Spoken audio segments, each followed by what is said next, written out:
Email Basics in Google Drive. I'm Annalise Burns, and I will be your instructor for today.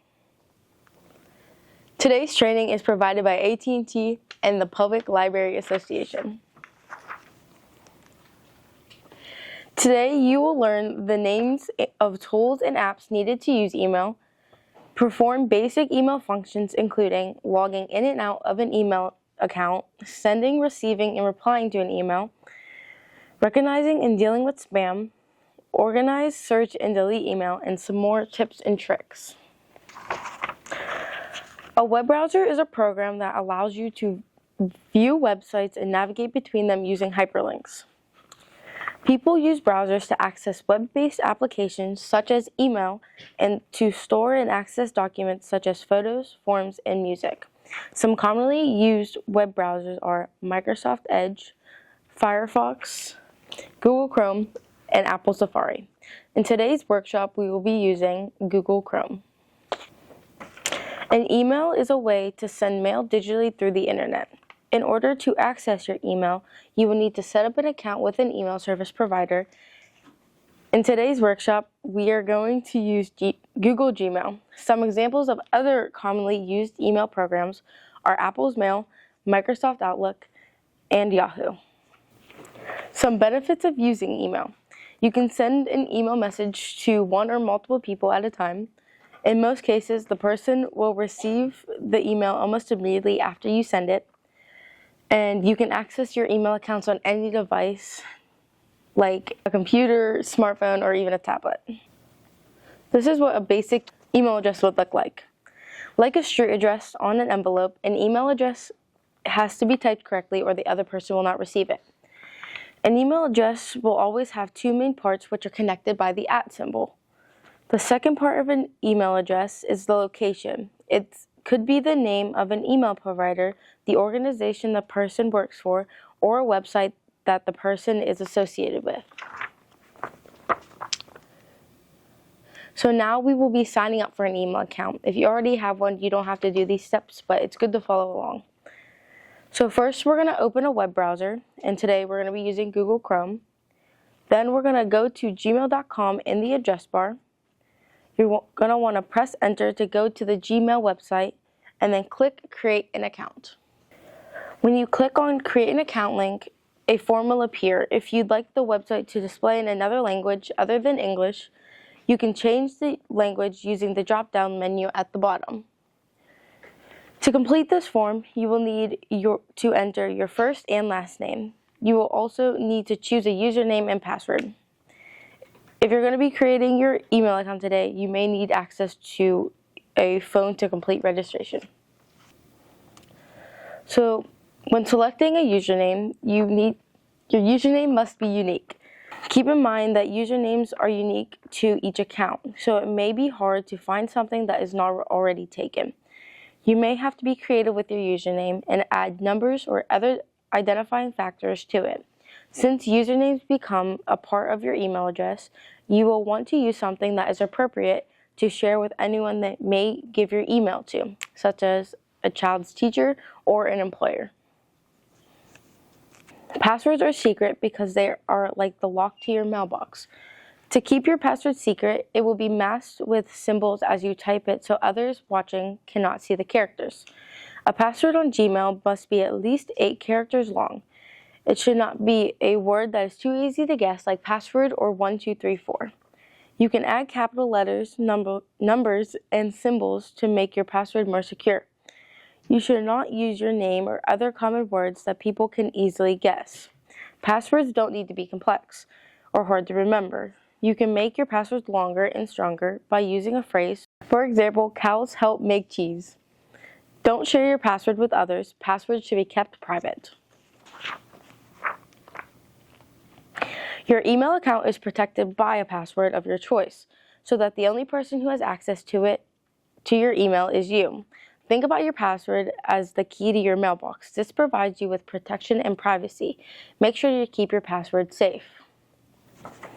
After you create your username and password, you will need to enter a phone number. There is also an option to enter an alternate email address. The phone number and a recovery email address will be used if you ever lose your password and you need help accessing your account.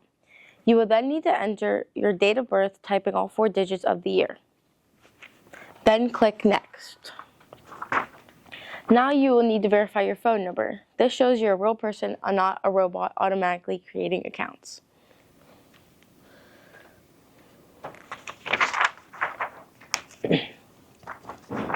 In most cases, you will need to have your phone with you when you complete the step.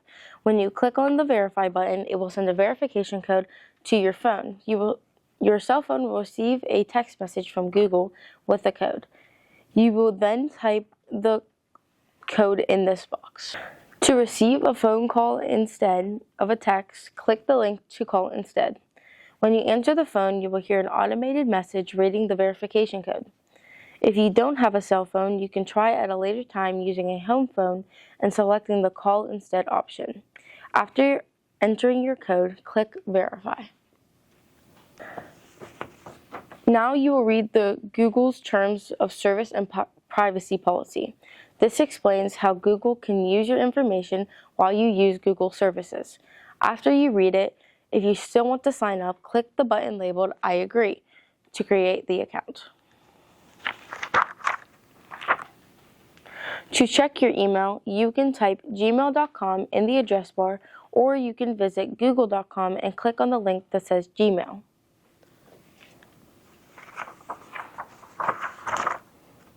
Now we're going to try signing into your Gmail account. At the Gmail login page, type your email address into the box, then click Next. After you enter your username, type in your password, and then click Next again. Now you are logged into your email account.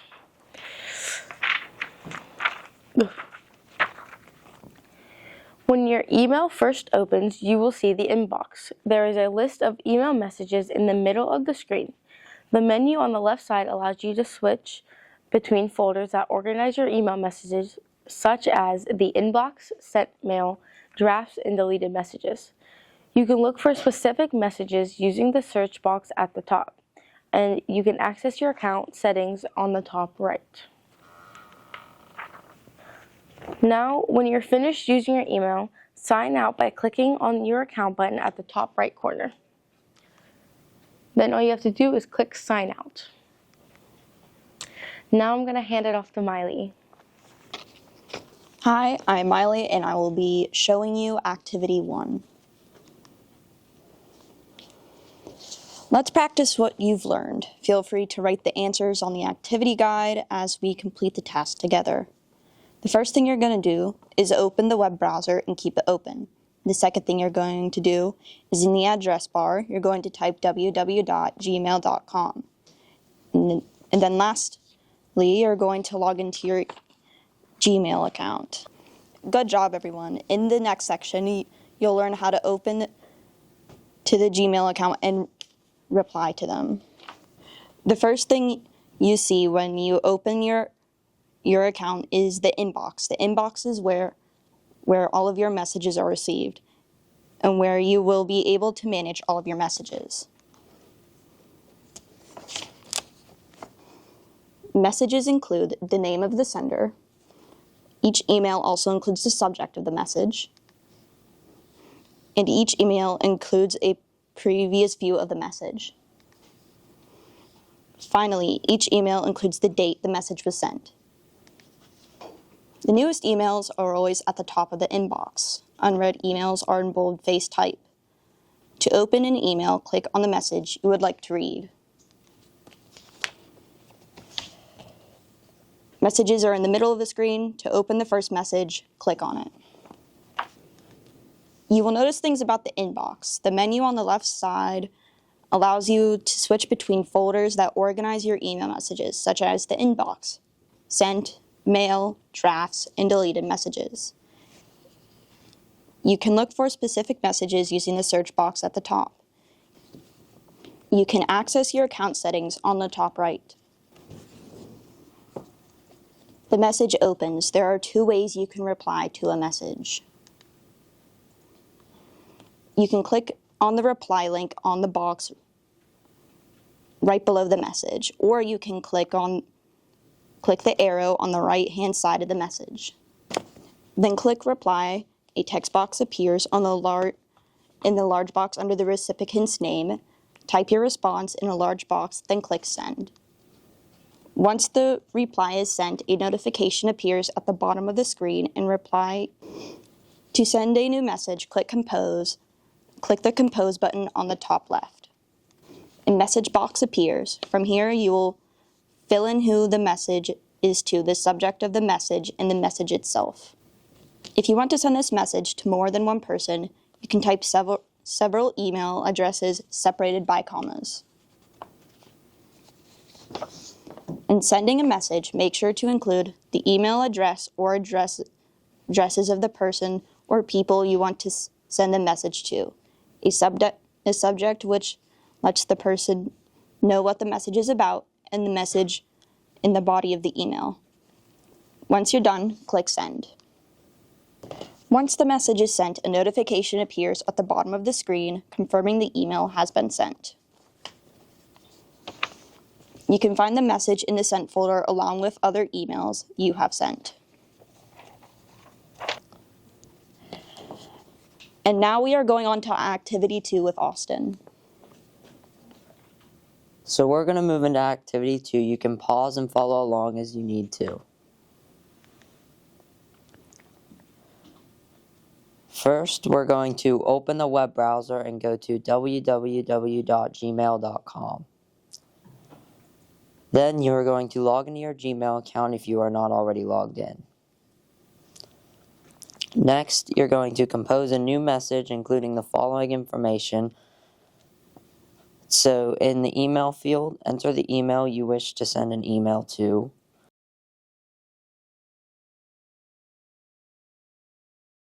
In the subject box, you will write Email Basics. In the body, you will write This is a new message, and then you can click Send.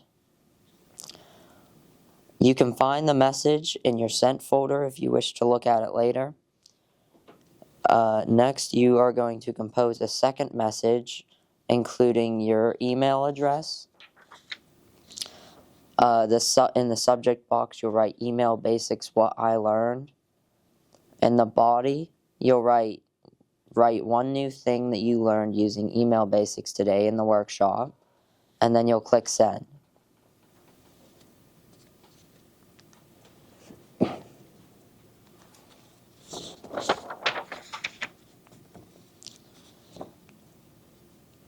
Spam is unwanted online communication. Just like regular mail, you can get junk sent to your email.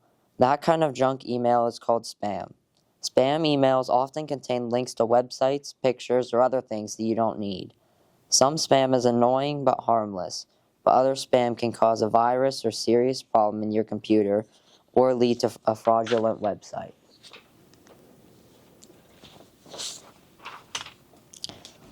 There's a spam folder in Gmail. Most emails flagged as spam will automatically go here. Occasionally, you might see the spam email in your inbox. If this happens, click the box next to the email that looks like spam. Then click the button to mark it as spam. If you find an email in your spam folder that you want to keep, you can alert Gmail that the message isn't spam. For today's purposes, we will use the same spam email to demonstrate.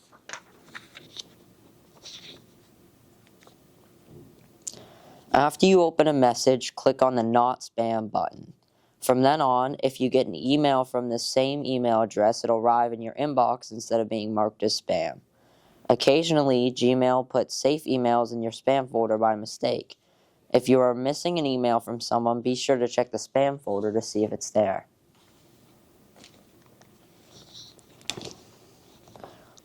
When we receive mail through a postal service at home, we keep some things and recycle or throw away others. It's the same way with email. Removing old emails can clean out your inbox and make your important emails easier to find. The archive button will save the message inside the all mail folder. If you can still find it, you can still find it later, but it won't show up in the inbox.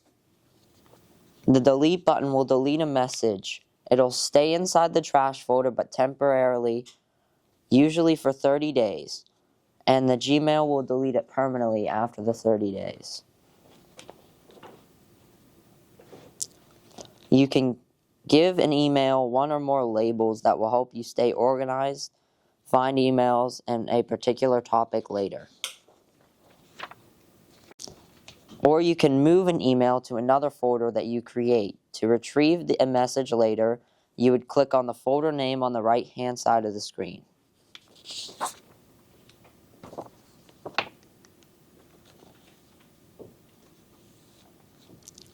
You can also delete or organize messages directly from the inbox. To do this, click the box next to the message you want to delete, move, label, or archive. You can select several messages at the same time and then delete or move them all at once. When you click the trash icon, a message will appear confirming the messages were moved to the trash.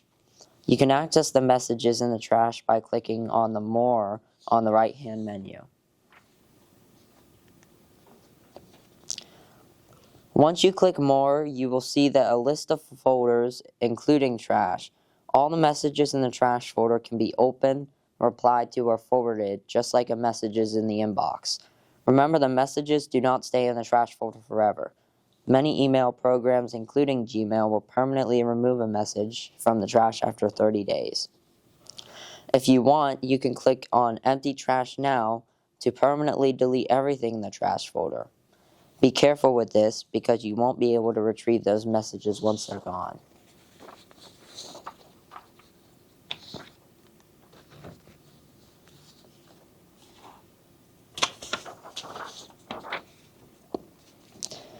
You just learned how to organize an email. Now let's explore how you can use the search box to find an email.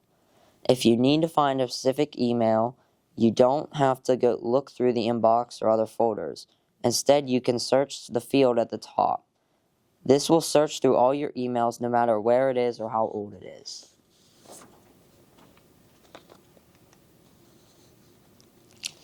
You can find messages even if you don't know who sent it or when. Just like searching for a website, you can type any word or phrase to find what you are looking for.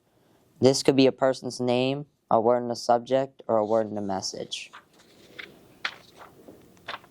When you are looking for a particular email, you can type a word or words into the search box that you know are in the email and then click the Enter key on the keyboard.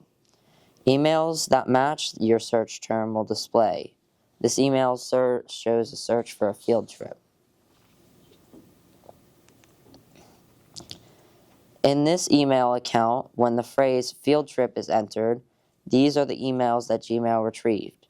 You can open any email in the search result list by clicking on it. Most email providers will highlight the term that you searched. This is helpful when you are looking for an item in your search results.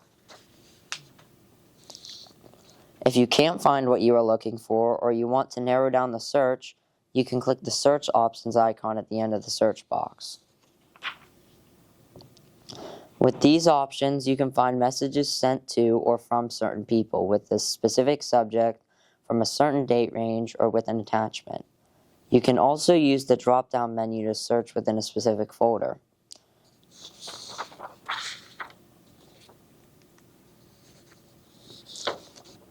And now we'll do activity 3. You can pause and follow along as you need.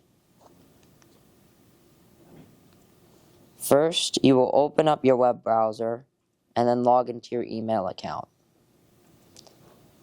Then you will open email with the subject, Email Basics What I Learned. Then you will add a label to your email called Email Basics. Next, you will create a folder called Workshops. Then you will move the Email Basics What I Learned email into the Workshop folder. Then you will open the Sent folder. Next, you will delete the email with the subject Email Basics What I Learned. And lastly, you will log out of your account.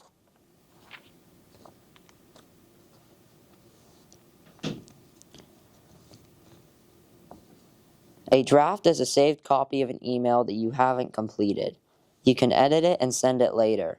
To do this, you start a new message. As you type, Gmail automatically begins to save a draft. The draft folder on the right-hand side will show you how many messages you have in the draft folder. When you need to stop, you don't have to do anything except close the message. You can even log out of Gmail and leave your computer. The draft will still be waiting for you the next time you log in. Attachments are files included as part of an email. If you want to send a file like a picture, video, or document to someone, you can do it using email. You can attach many files to a single message, but sometimes there's a limit on the size you can send. To send an attachment, click on the paperclip icon to attach the file or files to your email. Once the files are attached, you can send the email. People can also send you files, only open the attachments from the people you trust. As we discussed earlier, sometimes you will receive malicious spam emails that include a link or attachment with them.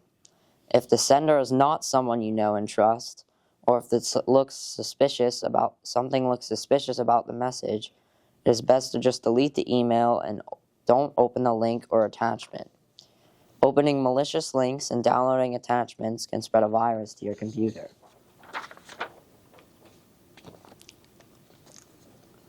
When you reply to a message, only the person who emailed you will receive the message.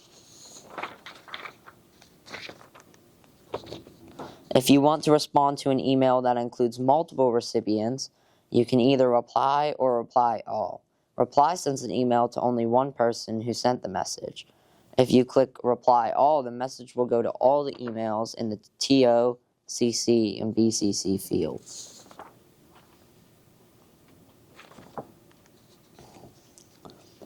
There are times when you receive an email and you want to pass it along to other people.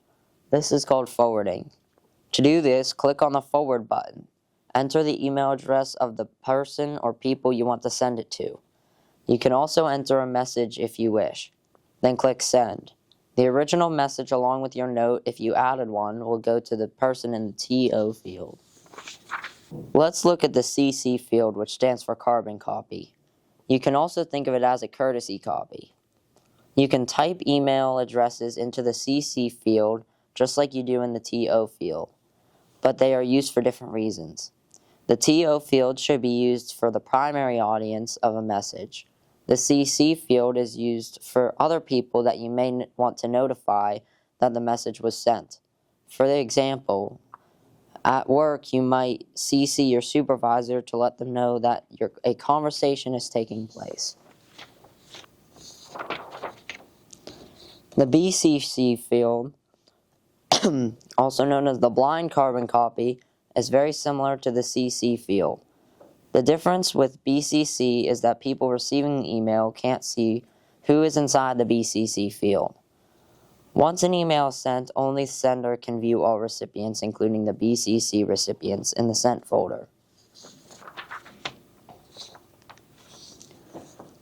To recap, putting an email in the CC field lets the recipient know how the courtesy copy for their records, and they often don't need to reply or take any action. Using the BCC field keeps an email address private. You can use multiple email addresses in all three fields, TO, CC, and BCC, anytime you send a message.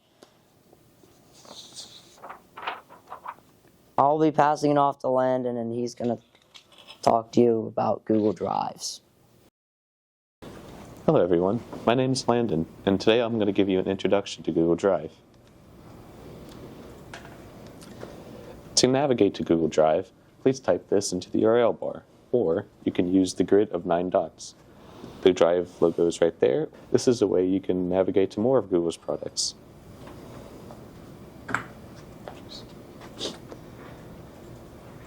Welcome to Google Drive. This is the home page you'll see. This is the Google Drive homepage. From here, you can see things you have edited in the past or may have been shared with you. These are some examples of the file types that you may see. Anything from slides, documents, photos, and more. My Drive is a storage location for files that have been synced with you. This is a way that you can easily access these files across multiple devices. Say you've edited something on your phone or computer, you can also edit it on the other one. Shared with Me is for files that have been shared with you. Another way to sort Google Drive, maybe you remember it was shared with you. There are many different types of files, as I said before, on Google Drive. Slides, docs, sheets, forms, all of these are connected. If you want to create a new file, you can click on the plus icon. From there, you can specify docs, sheets, slides, or forms. Once you've created it, it will appear in your Drive. Drive also has a search tool. Similar to the search bar, you can search by file type, person who may have sent it to you or is edited by. Maybe you remember the date range, or more options. Say if you remember the first couple letters of the name of the file, you can type it into the search bar and search from there. If you're having trouble finding a file, you can check your trash can. So after you delete a file, you have up to 30 days to recover it. Activity 5. What do you click on to add an attachment? You would click on the paperclip button right there. If you want to reply to everyone who received the message, which option do you click? You would click Reply All. Reply would reply just to the sender. If you BCC your mother in an email, will your friends see your mother's email address when they receive it? No. BCC is blind carbon copy, which means a person who receives it will only see their email address. If you want to finish an email you started yesterday, but did not send, where would you find it? You would find it in the drafts folder. After reading this email, you decide you want to delete it. Which icon should you click to delete the message? You would click the trash can symbol. You see this email from a sender you don't recognize. It seems too good to be true. What should you do with the message? You would not open it and mark it as spam. Congratulations! Today you've learned the tools and apps needed to use email. The skills to perform basic email functions, including logging into and out of an email account, communicating through email, recognizing and managing spam, organizing and deleting email, searching for messages, email tips and tricks, including getting started with Gmail, keeping your email account safe, draft, attachments, reply all, forward CC, and BCC. Today's training is provided by the AT&T and Public Library Association. And please be sure to complete the Learners Survey. Thank you.